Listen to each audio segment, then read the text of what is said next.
If this chapter doesn't prove the next generation is ready for what's to come, nothing will. What's up, YouTubers of the world? MegaGeekMixer here to bring you guys my review on chapter 1002 of One Piece. Guys, all I can say is I was going in here being like saying to myself, this chapter has got to be even better than 1001, because that's how it was. 1000 was freaking awesome. Then here comes 1001, and it just upped the ante even more. And now 1002, it made things even better. What's even more shocking about this is that, come on, guys, we all know Odin-san. We all know that he likes to spread things around, show what's going on with each of these characters. It's like in the chapters, one spot, he's showing us these guys in this area, and then he's showing these guys in the next area, and so on and so forth. But so far, for necessarily two, I guess you could say two chapters in a row. I want to say three, but you know what? Maybe it's better just say 2.5 chapters in a row. I think it's better that way.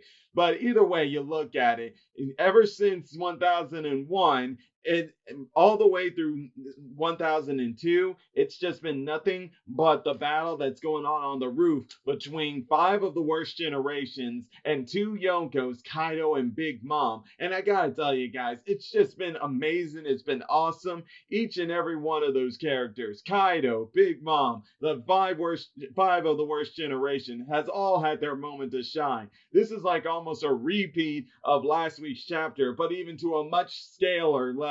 Why is that? Because every one of them were able to hit Kaido, not only hit him, but hurt him. All except one person, unfortunately, that being Zoro. Don't worry, guys, I'm not attacking him. Don't worry, because we'll get into more of that here soon. Let's just go ahead and continue to and start breaking this down more, because I've already said my overall thoughts of the chapter, and I pretty much would give it a 5 out of 5. I know I don't give things perfect scores, but Oda-san's been on a roll lately, so can you blame me? Because that's how it really is with 1000 and 1001. 5 out of 5.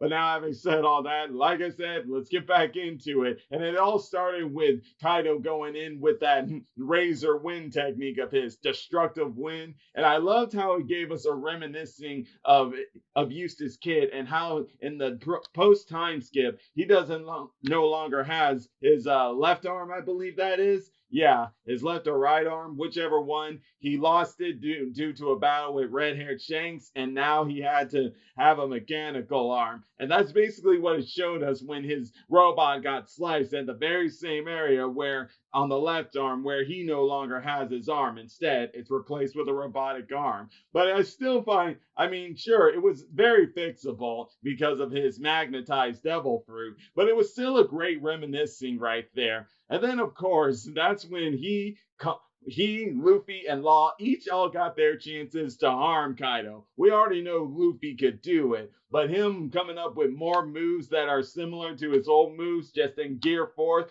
like this time, Kong Rifle, wham! Right there in that face again, Kaido. You're getting a lot of punches to the face in your dragon form there. You sure you can take that, man? And if that wasn't enough, after getting shot down like that, here comes Kid with his, robot construction, and he decides to show off that he's got wrestling moves just like Frankie.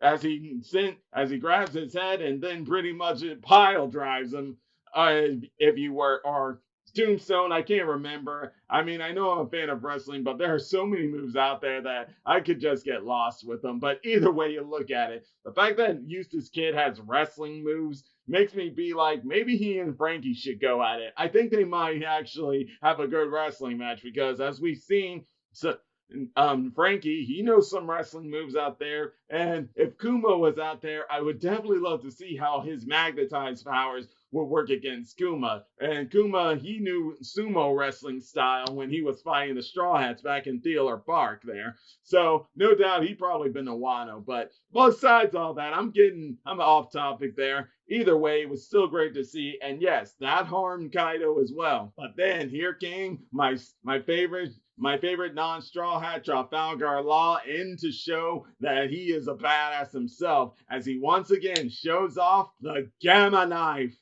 Guys, I love that technique. And when I first saw it in the anime and saw how it was something that got destroyed from the inside, I was just like, was Law really about to be the one being more big in it when facing Don Flamingo and not Luffy like we thought? I really thought that at first until, of course, as we know with Don Flamingo, he has this devil fruit that was able to restore his insides. But at least this technique was shown once again to show that when it's used against someone who doesn't know it, it's effective. Now, it didn't defeat Kaido, mind you, but still, it was effective, it was brilliant, and I loved it. I actually also like using that move when it comes to playing the Pirate Warriors 4. It always makes me be like, yeah, I love this Gamma Knife. And honestly, if Don Flamingo didn't know about Law's abilities, he would have already been down as well as he didn't have that devil fruit. It just shows that Law had that one. He only didn't win it because of Don Flamingo's preparedness and his devil fruit. But I was glad that they made this up for us when it came to Kaido. But this really started to make Kaido see that these three captains are not to be taken seriously. I mean, not to be underestimated, because he has been underestimating them, thinking they were nothing but a bunch of fools. Well, he found that out the hard way. And it wasn't just them, the first mates got to shine too. Unfortunately for Zoro, he didn't get a hit in on Kaido. But like I said, I'm saving that for later. We still got to talk about Killer, who finally got his moment to shine here and stuff. And before I go on, when I think back to Killer and Zoro back in when he was rescuing Hiyori, yes, you could kind of say Killer was nerfed a bit, but even let's say if he wasn't nerfed, I still believe Zoro would have won that fight. Now, it's not me saying that the battle wouldn't have been any more tougher, because no doubt if Killer was himself, it would have been a bit more tougher. But in the end, I still see Zoro would have won that one. But whether he would have won that one or not, at least Killer got himself a chance to shine, as he shows he can also harm Kaido when he used this Sonic Scythe. And when I saw that image there of his blade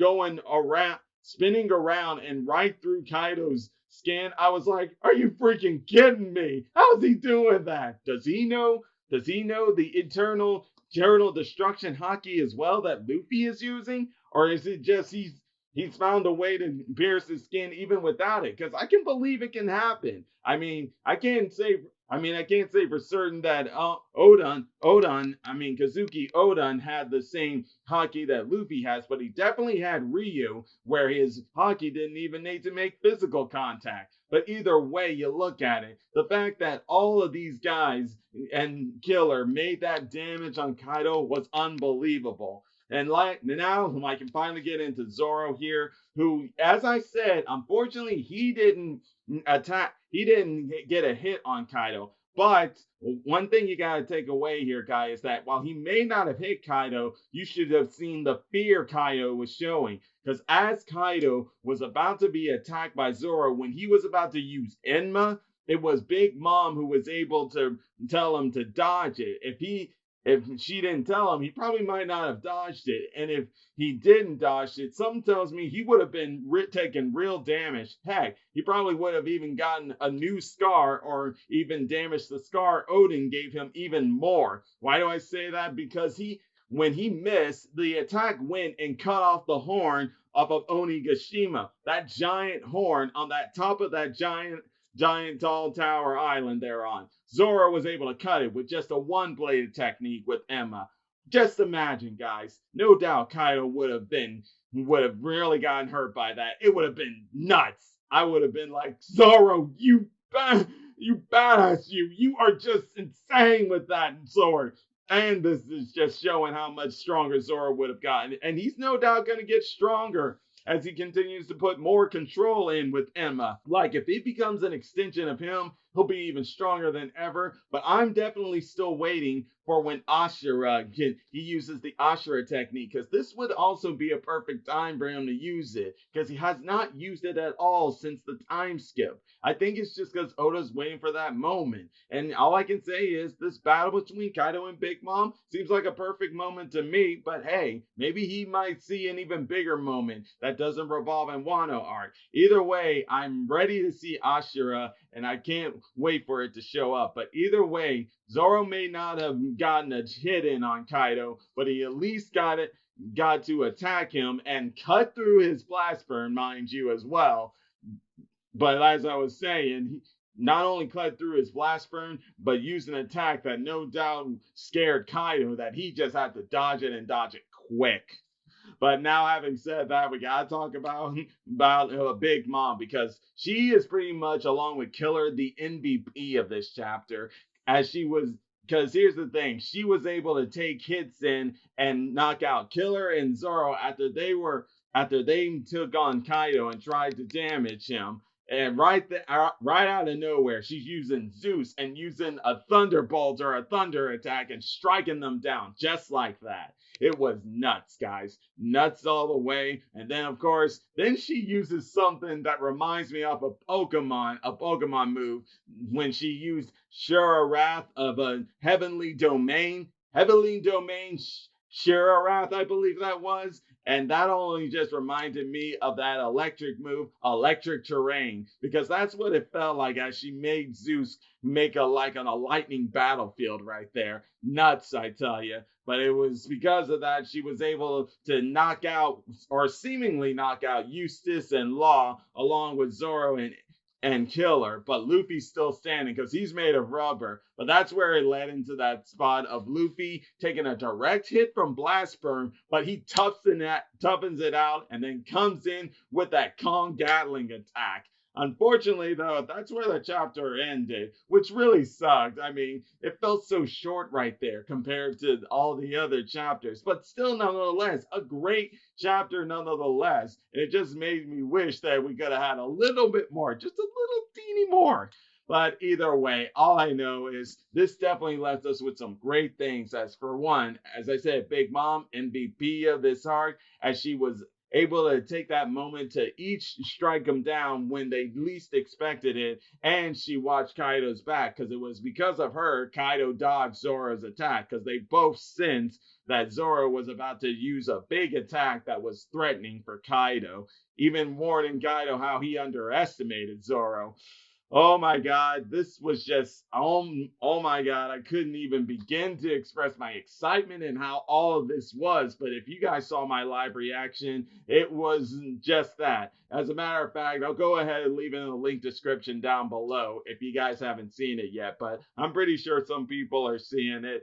Either way, though, guys, I love this chapter, and do I hope we continue to get this continuous battle going forward? And chapter 1003, yes and no. Why do I say that? Because as much as I'm enjoying this, I like to see what's going on back down there. What's happening with Chopper, Marco, Jinbei, Robin, Frankie, Usopp, Nami, Sanji. What's going on with them? How are they going to get out of the mess that they're in right now? Well, mostly Sanji, because he's where Black Maria is. His weakness is women. So I'm very curious with that one. But at the same time, like I said, the yes part is because this is just too much. This is just too exciting. How can you not want this to continue on? Let this entire battle go on until it stops, and then maybe do a flashback of what was going on down there inside Onigashima.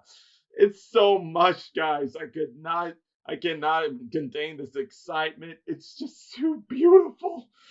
Oh my God. But I've gone on long enough, guys. And hey, I hope you guys enjoyed the video. And if you have seen the chapter, which no doubt you have, considering you're watching, you are enjoying it too. And I'd like to hear your thoughts. What you think of this chapter, guys? Did you love it? Did you hate it? Did you thought it was meh? What do you expect going into chapter 103? Let me know in the comment section down below. And until then, if you're enjoying my videos, all you gotta do is click that like button, subscribe to the channel, hit the bell icon to be notified when I make more videos. And until then, MegaGeekMixer signing out. Bye!